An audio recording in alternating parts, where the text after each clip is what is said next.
Bhojpuri singer और अदाकार पवन सिंह ने बंगाल में बीजेपी को बड़ा झटका दिया।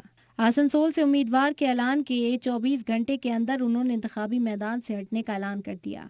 पवन पीछे क्यों हटे, इसकी वजह तो उन्होंने अभी तक नहीं बताई है, लेकिन एक्स पर पोस्ट के जरिए उन्होंने ऐलान जरूर किया है।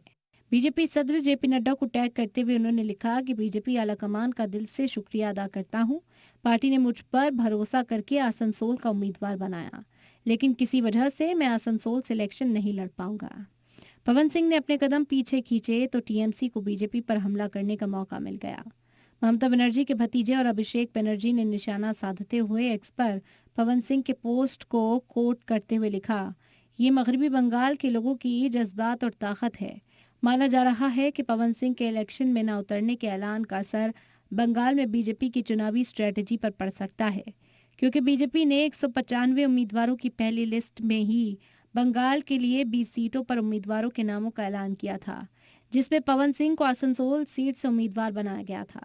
इस सीट पर भोजपुरी वोटर्स की बड़ी तादाद और उनके बीच पवन सिंह की मकबूलियत को देखते हुए उन्हें उम्मीदवार बनाया गया था। हैरानी की बात तो यह है कि टिकट मिलने के बाद पवन सिंह और उनके हामी जश्न मनाते देखे गए थे।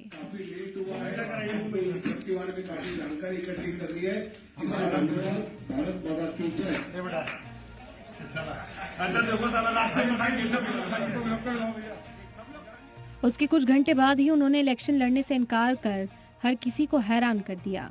आपको बता दें कि पवन सिंह को उम्मीदवार बनाए जाने के ऐलान के बाद टीएमसी ने उनके खिलाफ मोर्चा खोल दिया था।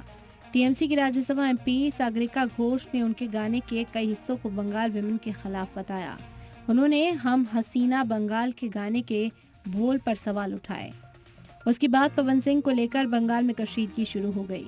अलग अलग हलकों में भी क्रिटिसिज्म की आंधी चल पड़ी, लेकिन अटकलें हैं कि उनके पीछे हटने की एक बड़ी वजह उस सीट से शत्रुघ्न सिन्हा जैसे दमदार कैंडिडेट से मुकाबला भी है, क्योंकि साल 2022 में आसनसोल सीट पर हुए बाई इलेक्शन में टीएमसी ने शत्रुघ्न सिन्हा को मैदान में उतारा था।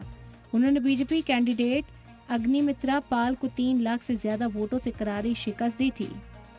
जो फैसला जो किया है लड़ने का नहीं लड़ने का, ये उनका या उनकी पार्टी का अपना अंदरूनी मामला है, इंटरनल अफेयर है। इस पे मैं कोई कमेंट करने वाला, दखल अंदाजी देने वाला कौन? पवन सिंह आसनसोल में बीजेपी के लिए बड़ा फैक्टर साबित हो सकते हैं।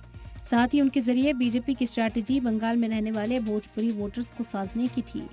अब बीजेपी को आसनसोल सीट पर नए उम्मीदवार तलाशने के साथ साथ बंगाल के लिए अपनी स्ट्रैटेजी भी नए सिरे से बनानी होगी।